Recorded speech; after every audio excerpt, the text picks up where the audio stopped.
How do harmful chemicals get accumulated progressively at each trophic level in a food chain?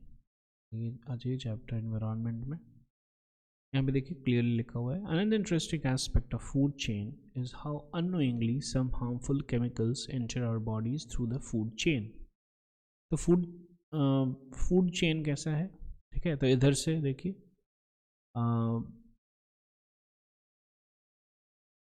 This is the trophic levels producers, ठीक है, specially plants ही हैं, primary consumers herbivore animals and secondary and tertiary. तो अब क्या होता है कि you've read in class 9th how water gets polluted. तो water pollute हो गया, and one of the reason is the use of several pesticides and other chemicals to protect our crops from diseases and pests.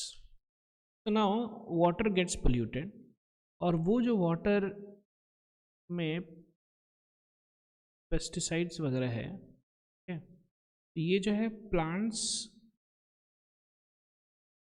and trees, they take this polluted water और वो चला जाता है ना, fruits वगैरह में चला जाता है.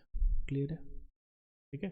तो प्रोड्यूसर्स जो है ना, इनका जो प्रोडक्ट्स है दैट इज गेटिंग पोल्यूटेड. अब इसके बाद फिर कहाँ जाएगा, प्राइमरी कंज्यूमर के पास, ठीक है. इसमें जो है लाइक लेट अस से ना पेस्टिसाइड था, पेस्टिसाइड, ठीक है. अब ये पेस्टिसाइड जो पी था ये यहाँ पे आ गया है ना, फ्रूट्स वगैरह में या फिर ना ग्रेन्स वगैरह में आ गया है ना, थ्रू वाटर आ गया. अब ये हम लोग है ना प्राइमरी कंज्यूमर खाया तो इसमें आ गया ये pesticide.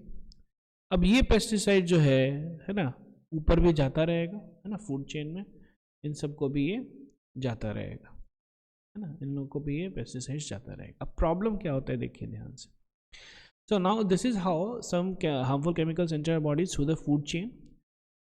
One of the reasons is the use of several pesticides and other chemicals to protect our crops from disease and pests. These chemicals are either washed down into the soil or into the water bodies. Soil में चला गया नहीं, water bodies. From the soil, these are absorbed by the plants along with water and minerals, and from the water bodies, these are taken up by the aquatic plants and animals. ठीक है. This is one of the ways in which they enter the food chain. As these chemicals are not degradable, these get accumulated progressively at each trophic level.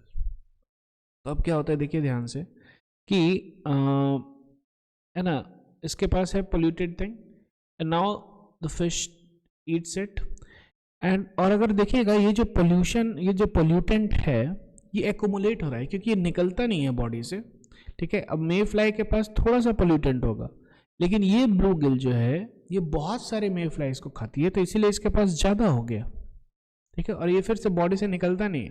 फिर ये जो है इसके पास और ज़्यादा हो गया, और ह्यूमन के पास जब जो आता है तो फिर बहुत कंसंट्रेशन बढ़ जाता है. यहाँ पे एक रियल केस है दैट इज बायोमैग्निफिकेशन का, दैट इज DDT कंसंट्रेशन, ठीक है. तो वाटर के बाद जो है फाइटोप्लैंक्टन प्रोड्यूसर, जू प्लैंक्टन, स्मॉल फिश के पास जो है बढ़ गया, लेकिन जब तक बर्ड के पास जाता है, बर्ड के पास जो है DDT का कंसंट्रेशन बहुत ज़्यादा मात्रा पाया जाता है. This is known as biomagnification. So these get accumulated progressively at each trophic level as human beings occupy the top level in any food chain. क्यों? क्योंकि इवन जो है कहीं पे भी है ना, ये फिश को भी ह्यूमंस खाते हैं, इवन बर्ड्स को भी ह्यूमन खाते हैं, तो that's why they are at the top level.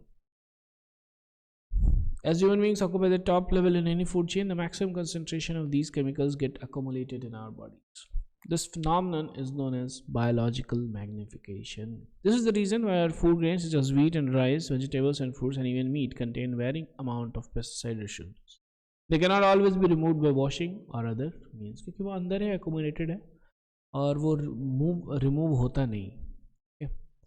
हाँ, एंड जैसे हायर जाएंगे ट्रॉपिकल फूड चेन में, हायर जाएंगे तो वैसे वो और ज़्यादा मात्रा में मिलेगा, ठीक है. नीचे ही रहना बेटर है. Thank you.